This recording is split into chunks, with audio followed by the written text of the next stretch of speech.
Ikinalugod ng economic managers ng bansa ang pagtaas ng credit ratings ng Pilipinas dahil inaasahang makatutulong ito sa patuloy na paglago ng ekonomiya ng bansa.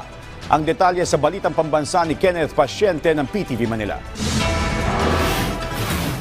Tiwala ang pamahalaan na mas lalago pa ang ekonomiya ng bansa sa ilalim ng administrasyon ni Pangulong Ferdinand R. Marcos Jr. Yan ay matapos i-upgrade ng S&P Global Ratings ang economic outlook ng Pilipinas sa positive mula sa dating stable.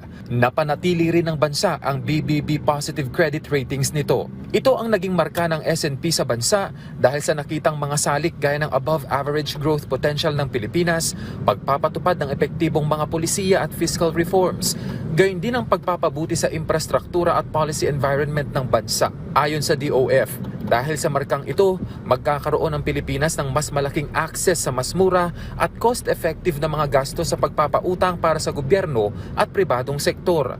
Dahilan para mas makapaglaan ng pondo para sa proyekto ng pamahalaan, kabilang na ang infrastruktura, healthcare, edukasyon at iba pa. Patunay lamang daw ito na malaki ang kumpiyansa ng mga investor sa pagpapatakbo ng Marcos Jr. administration sa ekonomiya ng bansa dahil sa stable na economic environment nito. Tiwala rin ng DOF na magkakaroon pa ng karagdagang upgrade sa ratings ang bansa sa mga susunod na panahon, bagay na sinigundahan ng economic managers ng pamahalaan. Ayon sa kanila, determinado ang administrasyon na maitaas pa ang antas ng rating ng bansa sa A at titiyakin nila na makakamit ito nang hindi naaapektuhan ng political challenges sa bansa.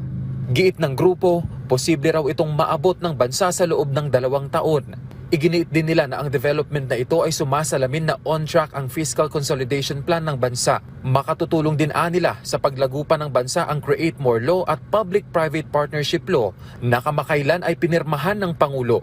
Patunay lamang din daw ito sa pagiging matatag ng bansa sa harap ng mga hamon mula kalamidad, geopolitical tensions at iba pa. Iginiit din ng economic managers na business as usual ang pamahalaan sa harap ng mga nagsusulputang isyu ngayon. Tulong-tulong nila ang iba't ibang sangay ng gobyerno tungo sa kaunlaran ng bansa. Mula PTV Manila, Kenneth Pasyente, Balitang Pambansa.